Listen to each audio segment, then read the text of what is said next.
Hello बच्चों। आपका हमारे यूट्यूब चैनल दीपक सर क्लासेस में स्वागत है।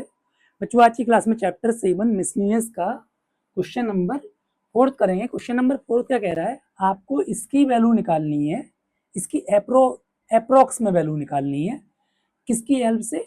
जो बाइनोमियल थ्योरम में जो आप एक्सपेंशन करते हो ना, उसकी स्टार्टिंग की 3 टर्म को एक्सपेंड करके। ठीक है, तो यानी मैंने 0.99 को लिख दिया 1 माइनस 0.01।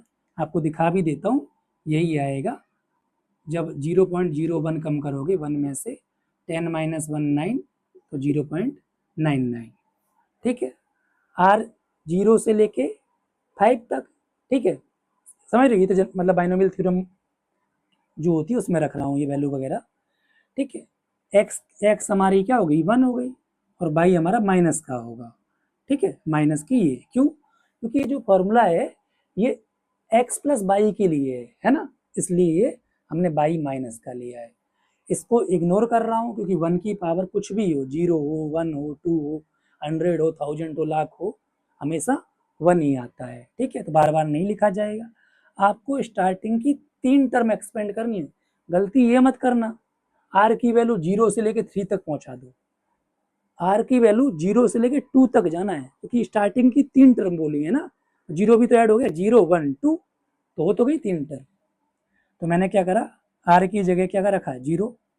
ठीक है, 1 2। ठीक है, 5C0 1, NC0 1 होता है। ठीक है, 1 इंटू ये तो 1 ही होगा, सिंपल सी बात। NC1 N होता है।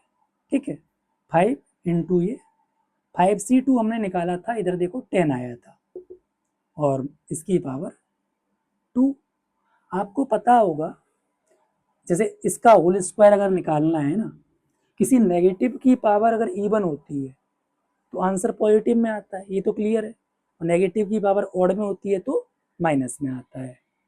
अब देखो, सुनो, ऐसे समझो, मैं दिखा भी देता हूँ। मैंने ये जो डेसिमल लगाया है वो यहाँ कैसे लगाया है वो भी दिखा देता हूँ। 0.01 है, इसका स्क्वायर करना है तो होता क्या है, ऐसे देख लो, पहले 1 आएगा, सिंपल देख, अगर 0 0 सब छोड़ दो, केवल 1 इंटू 1 को मान लो, पॉइंट नहीं है तो 1 इंटू 1 1 ही होगा।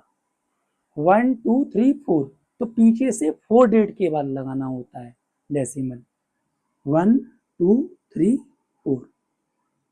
ठीक है, तो हमारा कुछ गड़बड़ हो गया क्या? अभी रुको, सुनो, अभी नहीं, गड़बड़ नहीं, ये आया। ठीक है, इंटू 10 करना है, तो आपको बताया था मल्टीप्लाई में पॉइंट राइट साइड शिफ्ट होता है। 10 में एक जीरो है तो एक डिजिट बाद होगा, 100 में 2 जीरो होती हैं तो 2 डिजिट बाद। तो ये पॉइंट जब हम 10 से मल्टीप्लाई करते हैं ना, तो ये पॉइंट यहाँ शिफ्ट हो जाएगा। समझ में आया? इसलिए मैंने ये लिखा है, पहले प्लस प्लस वालों को ऐड कर दिया, फिर सब्ट्रैक्ट कर दिया, तो अप्रॉक्स वैल्यू हमारी ये आई है। उसने अप्रॉक्स वैल्यू पूछी थी। समझ में आया?